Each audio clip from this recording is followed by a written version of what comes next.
왜 존재해야 되느냐라고 하는 존재의에 대한 사회과학 법칙이 있어요. 그것이 뭐냐? 따라와 대로예요. 다시 얘기할게요. 뭐예요? 따라와 대로. 거기 있죠? 자, 뭐라고 말씀하셨어요? 하나님이 가라사대 우리의 형상을 뭐예요? 따라. 그 다음에 뭐예요? 우리의 모양 대로. 하나님이 사람을 왜 만드셨냐? 이 말은 어떤 질문과 똑같은 질문이냐면 사람은 왜 살아야 되냐? 이거하고 똑같은 질문이에요. 왜 사느냐 묻거든 그냥 웃지요. 그렇게 아니라 사람은 살아야 되는 이유가 있다는 거예요. 왜 사람을 창조하셨는지 이유가 있다는 거예요. 그래서 그 사람을 창조하신 이유 이꼬로 사람의 존재하는 이유예요. 그렇지, 그렇겠죠? 하나님이 창조하셨으니까. 이게 따라와 대로예요. 여러분, 따라와 대로라는 말이 가지고 있는 거는 뭐냐면은 두 가지 요소가 있습니다. 하나는 객체고 하나는 주체예요. 이런 겁니다.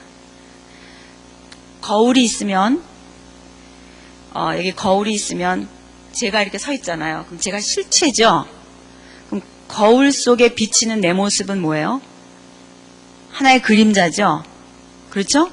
그러면 이 거울 속에 들어있는 상은 누구를 반사시켜줘요? 나를 반사시켜줘요. 그렇지만 거울에 있는 모습은 나는 아니죠. 그렇지만 거울이 하고 있는, 거울 속에 들어있는 역할, 거울 속에 들어있는 그 모습은 누구를 그대로 보여준 거예요. 나를, 내 모습 그대로 나를 따라 그대로 거울 속에 비춰주고 있잖아요. 이게 따라와 대로예요. 근데 하나님 뭐라 그러시냐면 어마어마한 우주를 만들어 놓으시고 사람을 창조하시겠대요. 그러면서 하시는 말씀이 뭐냐면 이 사람은 나를 따라 나 모양대로 지어야 되겠다 그러셨다는 거예요. 그럼 사람을 창조하신 이유가 뭔가? 누구를 그대로 반사해내라는 거예요? 하나님을 그대로 뭐 하라는 거예요? 반사해내라는 거예요. 사람의 존재의의가 뭐냐라고 묻는다면 우리는 이렇게 공부했어요. 소요리문답 1조에도 보면은 사람의 제일 가는 목적이 무엇이뇨? 그러면 우리가 어떻게 공부했어요? 하나님을 영화롭게 하고 그 하나님을 어떻게 해요? 즐거워하는 것이다. 그 하나님을 enjoy 하는 것이다, 하나님을. 우리 그렇게 배웠죠?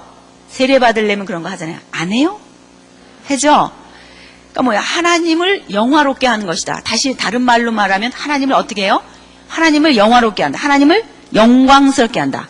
하나님께 영광 돌리는 것이 우리의 뭐라고 배웠어요?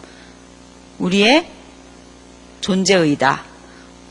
우리가 해야 하는 역할이 뭐야? 하나님께 영광 돌리는 거. 저는 여기서 영광이라는 단어를 재해석하고 싶습니다. 뭐냐면 영광이라고 하는 말에 우리는 너무나 많이 짓눌려 있어요. 어떻게 짓눌려 있냐? 영광 그러면 이걸로 알고 있어요. 저는 사춘기를 지나면서 이런 질문을 많이 했어요. 인간은 뭐냐 그러면 하나님만 영광 돌리고 우린 인간은 하나님의 영광을 위해서 사는 존재라면 인간은 꼭두각시냐? 인간은 허삽이냐? 왜 맨날 하나님의 영광, 하나님의 영광을 위해서 하면 나는 뭐 다들 짓밟혀갖고 인간은 뭐하러 만들어서 하나님 사람 만들어 놓고는 짓밟고 말이야. 허삽이처럼 속으로, 겉으로 크게는 못해. 맨날 교회만 오면 영광 하는데 이 영광이라는 단어가 사춘기 때는 그렇게 저항이 생기더라고요. 영광이라는 단어를 재해석해야 돼요. 이게 뭐냐면 영광은 이렇게 하라는 뜻이 아니에요. 그럼 뭐예요? 더도 말고 덜도 말고 있는 모습 그대로 뭐 하라는 거예요? reflect. 그대로만 뭐 하라? 반사해라. 거울에 비치는 내 모습이 더도 말고 덜도 말고 그대로 비치듯이 그대로 뭐 하라는 거예요? reflect 하라는 거예요. 그게 인간 실존의 존재의예요. 왜 사람을 하나님이 두시는가? 그 사람 속에서 하나님이 튀어나오는 거예요. 겉모습은 짐승과 다를 바가 없지만 그 속에 가치화할 수 있는 것이 있다면 하나님의 형상이라는 거예요. 그것만 가치라는 거예요. 인간이 누구냐? 하나님을 그대로 reflect, 반사시키기 위해서 하나님의 형상을 따라 하나님의 모양대로 지으신 피조물이다 이 말이죠. 그러므로 사람은 하나님을 영광할 때, 다시 말하면 여러분 한 사람 한 사람은 왜 존재하느냐? 여러분 속에서 프라이스가 매겨져야 돼요. 이 세상에 있는 모든 물건들은 값이 매겨집니다. 그 물건에 상응하는 가치가 숫자로 매겨져요. 얼마. 사람은 어떻게 가치화할 수 있는가? 하나님을 그대로 어떻게 할 때만. 그 사람 속에서 여러분들 한 사람 한 사람 속에서 하나님이 리플렉트 되어 나오는 만큼 프라이스가 매겨진다 이 말이에요. 그게 worth, 가치라는 거예요. 다시 말하면 여러분이 가치가 있느냐 아니냐는 여러분 속에 반사되는 하나님의 형상의 질감이 얼만큼이냐에 따라서 나타나는데 그것이 하나님에게 대해서 관계할 때만 나타나는 거잖아요. 그렇잖아요. 하나님이 여러분 속에 반사되어 나오는 거니까. 그러니까 여러분 속에서 발견하는 어떤 가치가 있을 때, 아, 나는 이게 내 속에 있는 가치구나 라고 하는 게 느껴졌을 때, 아, 이게 내 값이구나, 이게 내 가치구나. 근데 이것은 하나님에게서부터 온 것입니다 라고 이 worth, 이 가치는 당신 거예요 하는 게 worship이에요. 예배.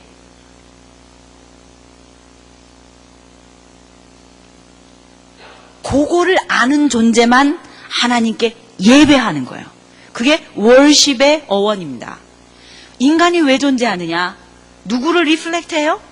하나님을 그대로 반사하는 거예요. 그러므로 여러분은 하나님의 영광이어야 됩니다. 여러분 한 사람 한 사람이 하나님의 영광의 빛이 반사되어야 여러분의 존재 의의가 있는 거예요. 그냥 밥만 먹고 사는 존재가 아니에요. 여러분 속에서 행하는 그 모든 것들이 영광으로 나타나야 돼요. 누구의 영광으로 나타나야 돼요? 하나님의 영광이 드러나야 돼요. 그것이 한 사람 한 사람이 1대1로 신인 관계에 있어서의 존재의입니다. 그래서 하나님이 여러분을 따라와 대로 그 기가 막힌 방법으로 창조하신 것입니다. 그 다음에 중요한 건 이거예요. 따라와 대로 하나님을 그대로 반영한다.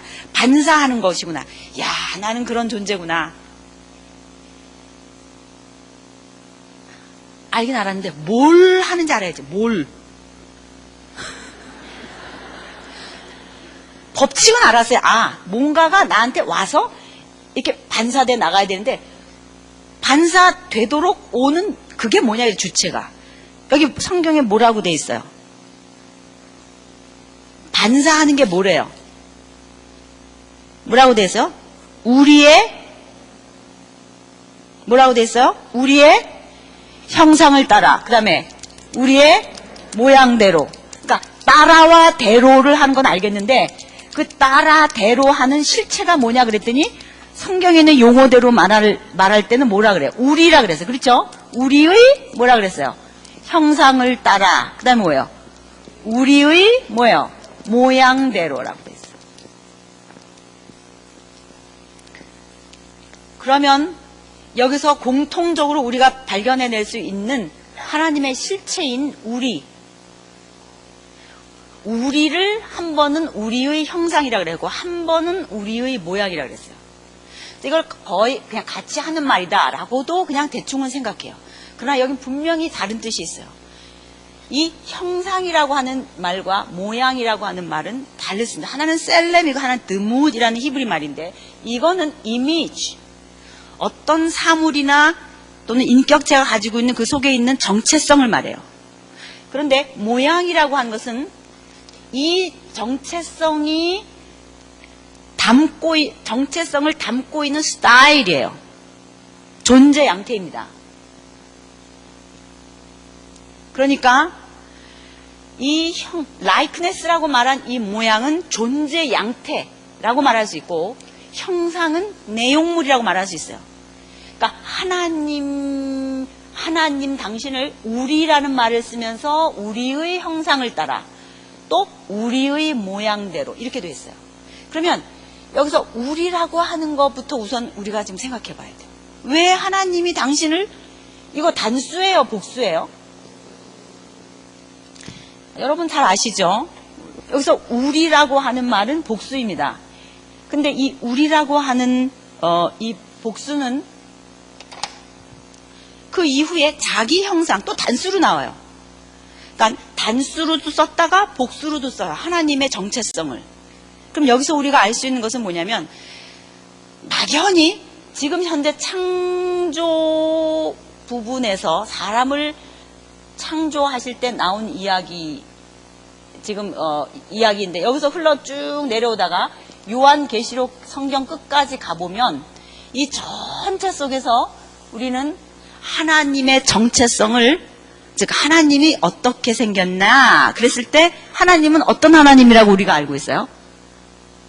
하나님은 우리 하나님의 정체성을 말할 때 어떻게 말해요? 성부 하나님, 성자 하나님, 성령 하나님 이렇게 알잖아요. 이거는 계시의 점진성에 의해서 역사 속에 흘러내려가면서 결국 하나님께서 차츰차츰 하나님의 정체성을 밝히신 모습으로 우리가 알고 있는 모양입니다. 그런데 이곳에서 우리의 형상을 따라 우리의 모양대로라고 그랬기 때문에 이것을 곧 삼위일체 하나님이다라고 논리적으로 너무 빨리 비약하는 것은 옳지 않다고 생각합니다. 물론. 그러나 결과적으로 성경 전체 속에서 말하고 있는 하나님의 모습은 삼위일체 하나님이에요. 이게 무지 어려운 거예요, 여러분이.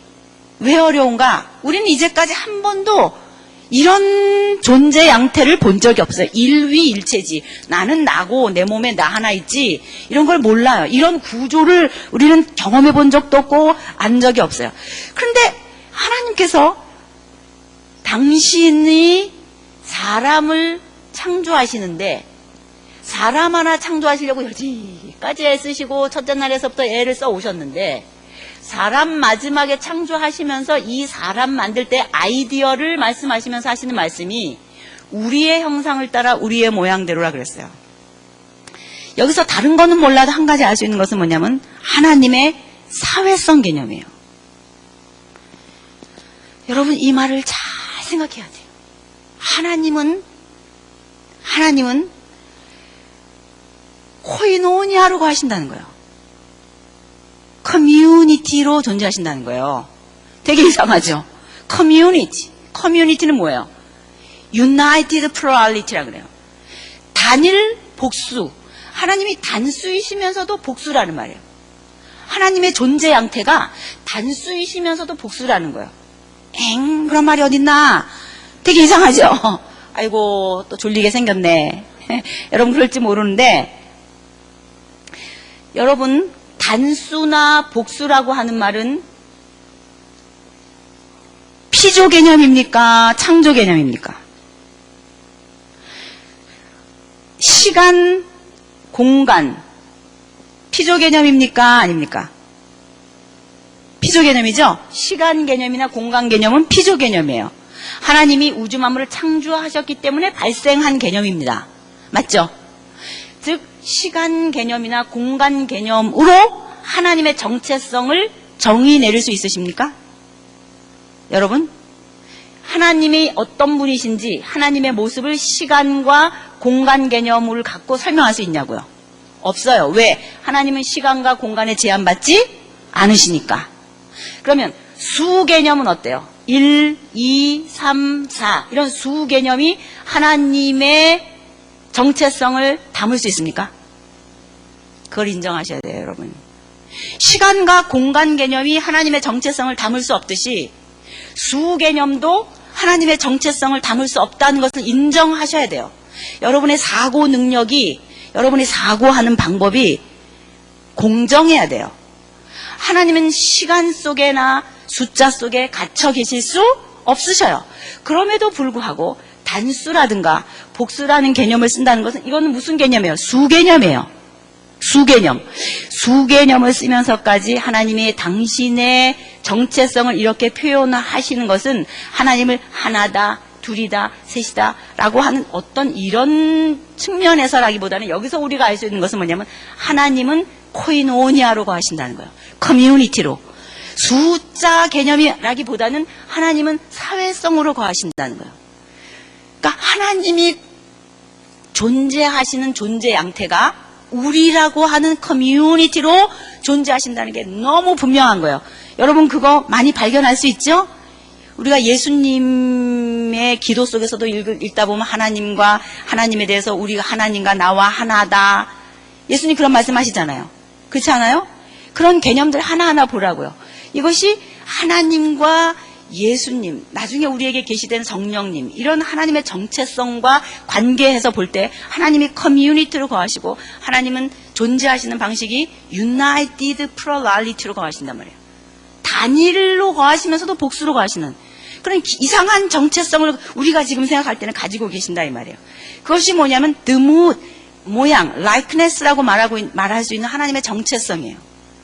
그러니까 하나님이 사람을 창조하는데 하나님 모습을 그대로 리플렉트하기 위해서 하시는데 하나님의 생기를 불어넣어 주셔서 하나님이 가지고 계신 지성과 하나님이 가지고 계신 영성과 하나님이 가지고 계신 이런 그 도덕성과 의지와 이런 하나님의 인격성과 이런 하나님의 형상을 불어넣어 주셨을 뿐만 아니라 그 사람을 창조하실 때 어떻게 창조하셨냐면 하나님의 likeness, 모양, 우리의 모양도 그 가운데 리플렉트 된단 말이에요. 형상만 리플렉트 되는 게 아니라 모양도 리플렉트 되게 하셨다는 거예요. 그럼 모양이 리플렉트 되게 하시기 위해서 하나님이 사용하신 것이 뭐냐? 그 다음에 나오는 말이에요. 남자와 뭐예요? 여자로 지으셨다는 거예요. 하나님을 단인수로도 복수로도 말할 수 없는 그 코이노니아를 이루고 계신 이 정체성이 사람에게 그대로 리플렉트 돼야 되는데 그렇게 하지 못했기 때문에 하나님이 아담을 창조하시고 나서 처음으로 하신 말씀이 뭐예요? 아담이 독처하는 것이 좋지 못하다. 왜? 하나님의 형상이 아니에요. 하나님의 형상은 United Plurality예요. 커뮤니티로 존재하신단 말이에요. 그러면 하나님의 이런 기가 막힌 존재 양태를 어떻게 반영해낼 수 있을까? 그 비밀이 아담 하나 창조하신 다음에 아담 몸에서 누구를 만드시는 거예요? 하와를 만드시는 거예요. 여러분 저는 이런 생각 여러분도 해보셨을 거예요. 처음에 아담 흙으로 지으셨잖아요. 그러고 나서 조금 있다가 또 하나 만들어서 흙으로 둘 한 다음에 이렇게 해도 되잖아요. 그럼 둘이 딱 탄생하잖아요. 근데 그렇게 안 하시고 맨 처음에 누구 만드셨어요? 아담. 그리고 나서 아담을 어떻게 하셨어요? 잠들게 하고 그 몸에서 재료를 꺼내가지고 누구를 만드셨어요? 하와를 만드셨다고요. 그러면은 아담 몸 안에 누가 들어있었어요? 하와. 그러면 1은 1 플러스 1이죠.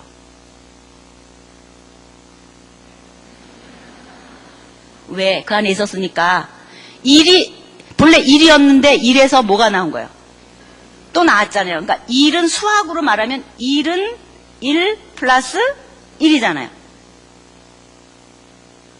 그럼 이거 수학 맞아요? 그러니까 수 개념으로 아담의 정체성을 규명할 수 없어요.